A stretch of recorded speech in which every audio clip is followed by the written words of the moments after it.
আশা করি তোমরা ভালো আছো, নিরাপদে আছো।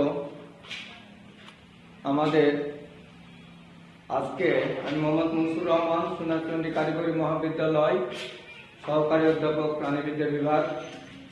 আমি তোমাদের সেকেন্ড ইয়ারের আজকে ক্লাস নিচ্ছি। সেকেন্ড ইয়ারের চ্যাপ্টার 4 আজ ক্লাস নেব মানব দেহে রক্ত সংবহন, blood circulation of human body. আসলে দেখো, এর আগে আমরা ব্লাড এবং ব্লাড সম্পর্কে এবং হার্ট সম্পর্কে যে কিছু ধারণা নিয়েছি, এই ধারণার প্রেক্ষাপটে আজকে আমরা দেখি রক্তটা কিভাবে দেহের মধ্যে সংবহন ঘটায়, সঞ্চালিত হয়ে থাকে। তাহলে blood circulation all over the body in 24 hours, day or night, every times heart to end of the body. দেহের হৃৎপিণ্ড হতে সারা সর্বদেহে 24 ঘন্টায় প্রতিনিয়ত দিন রাত্রি কি হচ্ছে? রক্ত চলাচল করছে। মানুষের দেহে রক্ত সংবহন যেটা ঘটায় সেটা ক্লোজ টাইপের, বদ্ধ টাইপের। অন্যান্য দেখা যাচ্ছে কীটপতঙ্গ কিছু প্রাণীর ক্ষেত্রে ওপেন টাইপের, কিন্তু প্রাণীর দেহে, মানুষের দেহে ক্লোজ টাইপের। হার্ট থেকে রক্তটা সার্কুলেশন শুরু হয়, যেটা আমরা এস এর নোড বলে থাকি। দেখো, এটা হচ্ছে তোমাদের ডান অলিন এবং বাম অলিন, এটা ডান নিলয় এবং বাম নিলয়। তাহলে 4টি প্রকোষ্ঠ হৃৎপিণ্ডের মধ্যে আমরা দেখতে পাচ্ছি। এখানে চিত্রে লক্ষ্য করো তোমরা, 4টি প্রকোষ্ঠ। একটা হচ্ছে ডান অলিন, একটা হচ্ছে বাম অলিন, একটা হচ্ছে ডান নিলয়, একটা হচ্ছে বাম নিলয়। তাহলে এই 4টা প্রকোষ্ঠের মধ্যে রক্ত আসার পর এই যে আমরা যেখানে এস এর নোড একটা লিখে রাখছি, এই ডায়ানোলিনের এস এর নোড থেকে তাদের যে ইলেকট্রিক্যাল সংকেত, এই সংকেতটা এখান থেকে নিয়ে এসে শুরু করে এরা এখান থেকে রক্ত সার্কুলেশন শুরু করে। তো এই যে শুরু করে, একবার সিস্টোলিক একবার ডায়াস্টোলিক ভাবে রক্ত সংবহন হয়। তাহলে এই সংবহনের একত্রে যে সংকোচন এবং প্রসারণ, তাহলে কি বলছি? একবার সংকুচিত হয় হার্ট, একবার প্রসারিত হয়। তাহলে সংকোচন এবং প্রসারণকে একসাথে হৃদ স্পন্দন বলা হয়, একসাথে হৃদ স্পন্দন বলা হয়। তাহলে সংকোচন আর প্রসারণ, এটা আমরা যেটা দেখছি, সেই সংকুচিত সিস্টোল এবং ডায়াস্টোল, এটা সম্পর্কেও আমরা এর আগে আলোচনা করেছি। তাহলে রক্ত যে মানুষের দেহে বদ্ধ টাইপের, সে রক্ত হৃৎপিণ্ড, ধমনী, শিরা ও কৈশিক নালীর মাধ্যমে সঞ্চালিত হয়ে আভ্যন্তরীণ পরিবহন সম্পন্ন করে। তাছাড়া মানুষের রক্ত সংবহন তন্ত্রে দ্বিচক্রীয় সংবহন বা যেটা আমাকে বলে ডবল সার্কুলেশন, অর্থাৎ সিস্টেমিক পালমোনারি চক্র দেখা দেয় বা দেখা যায়। তাহলে এখানে মানব দেহে 4 প্রক্রিয়ায় সাধারণত ব্লাড সার্কুলেশন সংবহন হয়ে থাকে। তাহলে আমরা দেখি মানব দেহে, খেয়াল করো তোমরা, মানব দেহে 4 প্রক্রিয়ায় রক্ত সংবহন সংঘটিত হয়, যথা নাম্বার 1 সিস্টেমিক সংবহন, নাম্বার 1 হচ্ছে সিস্টেমিক সংবহন, নাম্বার 2 হচ্ছে পালমোনারি সংবহন, নাম্বার 3 পোর্টাল সংবহন, নাম্বার 4 করোনারি সংবহন। তাহলে এই যে রক্ত সার্কুলেশন হয়, সঞ্চালন হয়, এটা কয় ভাবে হয় আমরা দেখলাম এখানে। সিস্টেমিক একভাবে, 2 নম্বর পালমোনারি 2 ভাবে, 3 নম্বর পোর্টাল সংবহন 3 নম্বর, 3 ভাবে, 4 নম্বর হচ্ছে করোনারি সংবহন। এই 4 ভাবে সাধারণত রক্ত সংবহন বা সঞ্চালন বা সংগঠিত হয়ে থাকে। কেমন করে হয় এটা আমরা আজকে যে চিত্রগুলো আমরা একটু আর্ট করেছি, এই চিত্রের মাধ্যমে তোমাদের একটু আমরা যাই সামান্য ছোট্ট করে অল্প করে তোমাদের মধ্যে এটা দিয়ে দিই, দেখো তোমরা কতটুকু গ্রহণ করতে পারো। আমাদের আসলে আমরা প্রাণী, আমাদের মধ্যে 24 ঘন্টায় রক্ত সার্কুলেশন হচ্ছে, বিভিন্ন অসুখ ধরা পড়ছে, বিভিন্ন রকমের কেন্দ্র কার্যভূতি হচ্ছে। তাই কিভাবে আমরা হয় এটা আসে, নাম্বার 1 সিস্টেমিক সংবহন, যে সংবহনে রক্ত বাম ভেন্ট্রিকুল থেকে বিভিন্ন রক্তবাহিকার মাধ্যমে অঙ্গগুলো কি হচ্ছে ও অঙ্গগুলো ও যে আছে এখানে অঙ্গগুলো থেকে ডান পাশে যে অ্যাট্রিয়াম আছে, অ্যাট্রিয়ামে ফিরে আসে, তাকে সিস্টেমিক সার্কুলেশন বলে। তাহলে এটা আসছি আমরা সিস্টেমিক সার্কুলেশন কাক বলে সংবহন। এটা আমরা পেলাম যে সংবহনে রক্ত ডান ভেন্ট্রিকুল থেকে, তাহলে ডান ভেন্ট্রিকুল হচ্ছে নিলয়। আমরা আসি যে এই যে ডান ভেন্ট্রিকুল, এই ডান ভেন্ট্রিকুল থেকে সমস্ত দেহে সমস্ত অঙ্গে প্রবাহিত হয়, চলাচল করে, করার পর আবার তারা ফিরে আসে, এই যে বাম ভেন্ট্রিকুলে ফিরে আসে, এটাই হচ্ছে সিস্টেমিক সার্কুলেশন। সব সিস্টেমিক ধমনীর উদ্ভব হয় অ্যাওর্টা বা মহাধমনী থেকে, আর অ্যাওর্টার যেটা উদ্ভব হয় বাম ভেন্ট্রিকুল বা বাম নিলয় থেকে। হৃৎপিণ্ডের সংকোচনে বাম নিলয় বা ভেন্ট্রিকুলতে রক্ত অ্যাওর্টার ভিতর দিয়ে ধমনীতে প্রবেশ করে, টিস্যু ও অঙ্গের ধমনিকা ও কৈশিক নালী রক্ত জালিকার ভিতর দিয়ে প্রবাহিত হয়, পরে উপশিরার মাধ্যমে শিরায় যায়। সব শিরায় রক্ত সুপিরিয়র ভেনা কেভা ও ইনফিরিয়র ভেনা কেভার মধ্যে দিয়ে হৃৎপিণ্ডের ডান অ্যাট্রিয়ামে প্রবেশ করে। ডান অ্যাট্রিয়াম থেকে এই রক্ত ডান ভেন্ট্রিকুলে প্রবেশ করে। এ সময় লাগে 25 থেকে 30 সেকেন্ড মাত্র সময়ের প্রয়োজন হয়। এই ডান অ্যাট্রিয়াম থেকে রক্ত ডান ভেন্ট্রিকুলে প্রবেশ করে, তাহলে এ সময়টা কত আমাদের 25 থেকে 30 সেকেন্ড। আমরা দেখি কাজ, এই কোষে অক্সিজেন, খাদ্য সংগ্রহ, প্রয়োজনীয় দ্রব্যাদি সরবরাহ করা বা এগুলো সঞ্চয় সৃষ্টি করে এরা কার্বন ডাই অক্সাইড, রেশন পদার্থ ইত্যাদি কোষ থেকে অপসারিত হয়ে যায়। তাহলে এই সিস্টেমিকের কাজ কি এটাও আমরা দেখলাম। একটু আমরা যদি দেখি লেফট ভেন্ট্রিকুল থেকে অ্যাওর্টা, টিস্যু অর্গান, এটা আমরা একটু চার্জ দিই যদি, তাহলে কেমন আসে দেখো। লেফট ভেন্ট্রিকুল, LEFT, লেফট ভেন্ট্রিকুল, এখান থেকে তোমরা দেখো এই যে লেফট ভেন্ট্রিকুল বাম নিলয় থেকে অ্যাওর্টা এবং টিস্যু অর্গান। অ্যাওর্টা এখান থেকে যাচ্ছে কোথায়, AORTA অ্যাওর্টা, সেখান থেকে যাচ্ছে TISSUE, টিস্যু অ্যান্ড অর্গান, বিভিন্ন অর্গানে চলে যাচ্ছে অর্গান। এই যে অর্গান এখান থেকে চলে যাচ্ছে এই অর্গানে, তারপরে টিস্যু অ্যান্ড অর্গান অ্যান্ড মহাশিরা বা যেটা ভেনা কেভা, এখান থেকে চলে যাচ্ছে vena cava, VENA, vena, CA, VA, vena cava. এখান থেকে আসছে ভেনা কেভা থেকে আসছে কি আসছে, ভেনা কেভা বলছি, মহাশিরা বা ভেনা কেভা, রাইট অ্যাট্রিয়াম এবং রাইট ভেন্ট্রিকুল। তাহলে এখান থেকে যাচ্ছে রাইট, RIGHT, রাইট অ্যাট্রিকুল, অ্যাট্রিকুল। এখান থেকে যাচ্ছে রাইট, অর্থাৎ রাইট ডান, এটা ডান দিকে যেটা আছে না সেটা হচ্ছে রাইট অ্যাট্রিয়াম এবং রাইট ভেন্ট্রিকুল।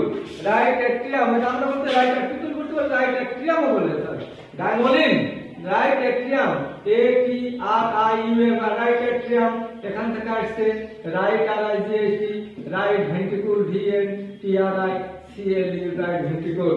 তাহলে এখানে দেখো সিস্টেমিক সংবহনে বাম নিলয় যেটা আসছে, এই যে নিলয় যেটা বাম নিলয় আমরা বলছি, এই বাম নিলয় থেকে রক্তটা চলে যায় অ্যাওর্টা থেকে বিভিন্ন টিস্যু এবং অর্গান অঙ্গ প্রত্যঙ্গে চলে যায়, সেখানে কৈশিক জালিকা বিভিন্ন জিনিস থাকে, সেখান থেকে ভেনা ক্যাভা চলে আসে।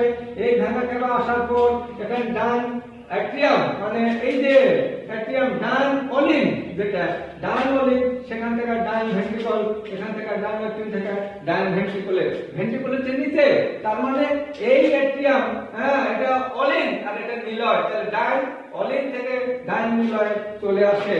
আর এখানে আমরা দেখতে পাচ্ছি দুটো কপাটিকা আছে, এখানে হচ্ছে ট্রাইকাসপিড কপাটিকা আর এটা হচ্ছে বাইকাসপিড কপাটিকা।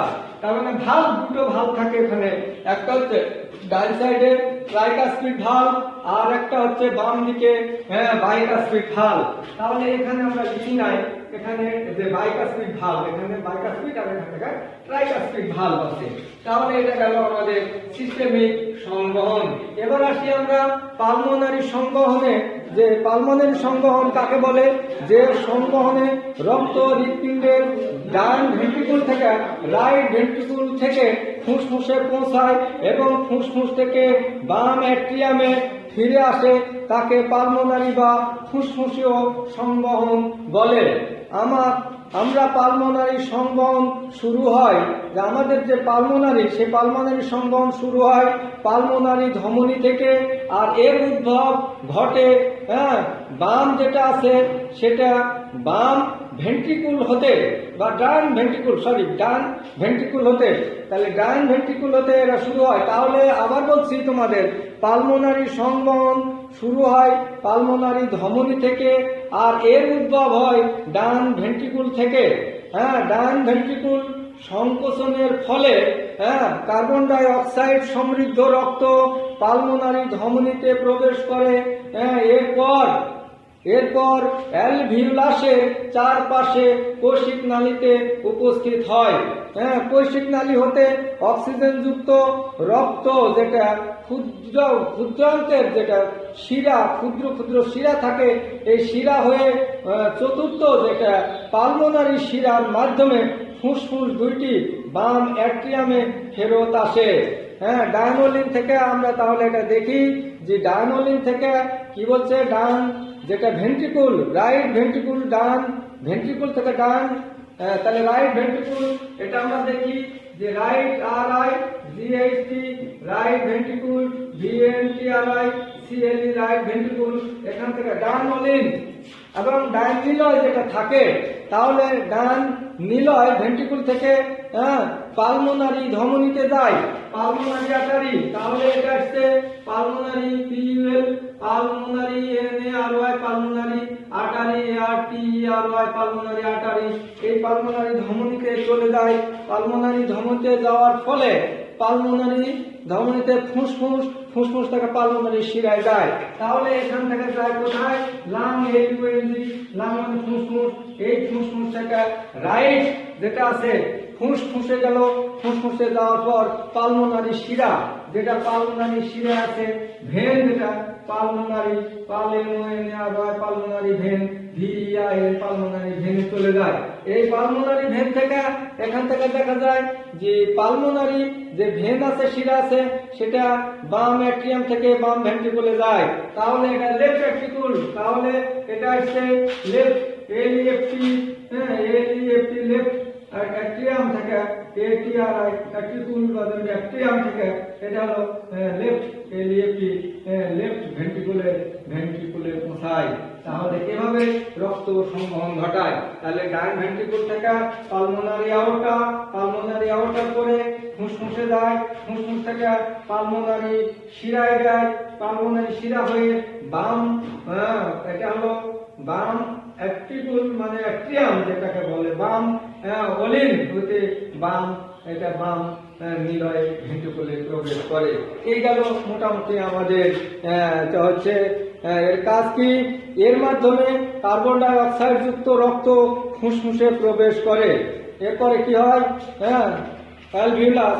তারপরে আমরা বলি যে কার্বন ডাই অক্সাইড যুক্ত রক্ত যেটা ফুসফুসে প্রবেশ করে, অ্যালভিউলাসে ব্যাপন ক্রিয়ায় গ্যাসের বিনিময় ঘটে, আর ফলেও অক্সিজেন যুক্ত রক্ত হৃৎপিণ্ডে ফিরে আসে। এইভাবে আসে আমার রক্তটা হৃৎপিণ্ডে ফিরে আসে। এইভাবে আমাদের যেটা পালমোনারি সংবহন ঘটায়। তার পরবর্তীতে আমরা আসতেছি যে পোর্টাল যেটা সংবহন। এবার আসছে আমাদের পোর্টাল সংবহন। কিভাবে পোর্টাল সংবহন হয় এটা আমরা একটু দেখি যে সিস্টেমিক ও পালমোনারি ছাড়া পার্শ্ব পথ অনুসরণ করে হৃৎপিণ্ডের দিকে চলাচল করে। তা এই যে এটা পুনরায় আবার সিস্টেমিক অঙ্গে প্রবেশ করে জালিকায় বিভক্ত হয়ে থাকে, যাকে পোর্টাল সার্কুলেশন বলে। তাহলে রিনাল পোর্টাল এটা হচ্ছে মানুষের অনুপস্থিত থাকে। রিনাল পোর্টাল মানুষের অনুপস্থিত, তবে হেপাটিক পোর্টাল সিস্টেম মানুষের থাকে। তাহলে পোর্টাল অঙ্গ সমূহ সেখানে হেপাটিক পোর্টাল শিরা, যকৃৎ, পোর্টাল অটি শিরা। তাহলে পোর্টাল অঙ্গ সমূহ যেটা আমাদের পোর্টাল অর্গান, সেখানে হেপাটিক পোর্টাল শিরা, পোর্টাল অর্গান। এটা তো আমরা যদি আসি portal PORTAL portal organ ORGAN portal organ. এই পোর্টাল অঙ্গ প্রত্যঙ্গ থেকে পোর্টাল অঙ্গ সমূহ থেকে এটা হলো কি হেপাটিক পোর্টাল শিরা, যেটা hepatic HEPA hepatic portal PORTAL portal vein VAIN vein portal vein. এই পোর্টাল ভেন পোর্টাল শিরা, হেপাটিক পোর্টাল শিরা। এই পোর্টাল হেপাটিক পোর্টাল শিরা সেখান থেকে লিভারে যায়, যকৃৎ এবং হেপাটিক শিরায় যায়। তাহলে এখান থেকে লিভারে যায়। এই যে দেখো লিভার আছে এখানে, লিভার সেখান থেকে লিভার, এই লিভার থেকে চলে যাচ্ছে যকৃৎ, যেটা বলছি আমরা লিভার, এই লিভারে যায়। লিভার থেকে তারপরে হচ্ছে কি হেপাটিক ভেন। এবার আসছে আবার hepatic HEPATIC hepatic vein VAIN hepatic vein. এই হেপাটিক ভেন থেকে আমরা আবার দেখতে পাই যে ইনফেরিয়র ভেনা কেভা চলে যায়। তারপরে এই আছে আমাদের ইনফেরিয়র ভেনা কেভা। তাহলে ইনফেরিয়র VENA ভেনা CAVA এখান থেকে হার্টে হার্টে যায়। তাহলে আমরা এখান থেকে দেখতে পাচ্ছি যে এখান থেকে দেখলাম পোর্টাল অঙ্গ সমূহ, এখান থেকে হেপাটিক পোর্টাল ভেনে যাচ্ছে, সেখান থেকে লিভারে যায়, সেই লিভার থেকে হেপাটিক ভেনে যায়, হেপাটিক ভেন থেকে ইনফেরিয়র ভেনা কেভায় পৌঁছে, ইনফেরিয়র ভেনা কেভা থেকে রক্তটা আবার হার্ট হৃৎপিণ্ডে ফিরে আসে। এইভাবে পোর্টাল সংবহন ঘটায়। এবার আসছে আমাদের করোনারি সংবহন। আবার আমরা এটাই করতে পারি যে এটার কাজ যেগুলো রিনাল পোর্টালের যেগুলো আছে, সে পৌষ্টিক নালী হতে যেগুলো শোষিত খাদ্য, কাজটা কি শোষিত খাদ্য যেগুলো যকৃতে আসে গ্লুকোজ এবং গ্লুকোজ পরিপাক, যেখান থেকে দূষিত নাইট্রোজেন ঘটিত পদার্থ ইউরিয়া অ্যামোনিয়া বাই কিডনি মিশ্রিত হয়ে যেটা যকৃৎ রক্তে কি হয়, এটা প্রোটিন উৎপন্ন করে রক্ত দেহে এটা সমতা রক্ষা করে এবং ইউরিক অ্যাসিডগুলো বাইরে বেরোয় যাতে কি করে হেল্প করে, সাহায্য করে। এবার করোনারি সংবহন আসছে। এবার করোনারি সংবহনে আমরা দেখি যে করোনারি সংবহনটা কিভাবে হচ্ছে। এই করোনারি সংবহন হৃৎপিণ্ডের হৃৎপেশিতে রক্ত সঞ্চালনকারী সংবহনকে করোনারি রক্ত সংবহন বলে। সিস্টেমিক ধমনী, যেটা সিস্টেমিক ধমনীর যে পড়া আছে, এই সিস্টেমিক ধমনীর পর থেকে সৃষ্ট করোনারি ধমনীর মাধ্যমে হৃৎপিণ্ডের প্রাচীরে অক্সিজেন সমৃদ্ধ রক্ত সংবাহিত হয়। হৃৎপিণ্ডের প্রাচীরে কার্বন ডাইঅক্সাইড সমৃদ্ধ রক্ত করোনারি শিরার মাধ্যমে হৃৎপিণ্ডের ডায়নাট্রিয়ামে প্রবেশ করে। সিস্টেমিক ধমনী, তাহলে আমরা আসছি সিস্টেমিক ধমনী, করোনারি ধমনী, হৃৎ প্রাচীর। তাহলে সিস্টেমিক ধমনী যেটা, এটাতে আসছে আমাদের systemic SYSTEMIC systemic artery, ARTERY systemic আর্টারিতে আসতেছে। এই সিস্টেমিক আর্টারিতে আসার পর সেখানে করোনারি আবার ধমনীতে যায়। তাহলে CORO NARY coronary artery, ARTERY coronary artery. এই করোনারি আর্টারি থেকে অর্থাৎ সিস্টেমিক ধমনী থেকে করোনারি আর্টারি হৃৎ প্রাচীর, যেটা হার্ট যেটা হৃদপাশির, যেটা হার্ট, হার্ট হার্ট ওয়াল, হার্ট ওয়াল। এই হার্ট ওয়াল থেকে আমরা দেখতে পাই যে করোনারি শিরা এবং ডান অ্যাট্রিয়ামে চলে যায়। তাহলে coronary vein, CORONARY, coronary VEIN, coronary vein থেকে এই CRT হার্ট চলে আসে, ফিরে আসে। হ্যাঁ, তাহলে অ্যাট্রিয়াম, ডান অ্যাট্রিয়ামে যায়। তাহলে আবার এটাকে আমরা বলতে পারি, একটু দেখি, রাইট, যেটা RIGHT, right atrium, ATRIUM, right atrium. তাহলে এই গেল আমাদের মোটামুটি করোনারি সংবহন। তাহলে করোনারি সংবহনটা আমরা দেখছি যে সিস্টেমিক আর্টারি থেকে করোনারি আর্টারিতে যায়, রক্তটা হার্ট প্রাচীরে, হৃৎপিণ্ড প্রাচীরে যায়, হৃৎপ্রাচীর থেকে করোনারি ভেনে ধমনীতে যায়, শিরায় প্রবেশ করে, সেই শিরা হয়ে রাইট অ্যাট্রিয়াম, ডান আবার রাইট অ্যাট্রিয়াম, ডান অলিভে প্রবেশ করে। এইভাবে রক্তটা আমরা দেখি সারা দেহের, সর্বদেহে রক্ত সঞ্চালিত হয়ে থাকে। তাহলে হৃৎপিণ্ড থেকে দেহের সর্বত্র রক্ত চলাচল করে এবং দেহের সর্ব জায়গা থেকে আবার রক্ত হৃৎপিণ্ডে ফিরে আসে। এইভাবে আমাদের দেহে রক্ত সংবহন ঘটায় থাকে। থ্যাংক ইউ, ধন্যবাদ। তোমরা ভালো থাকো, সুন্দর থাকো, এই প্রত্যাশা করে আজকের ক্লাস আমি শেষ করছি। আল্লাহ হাফেজ।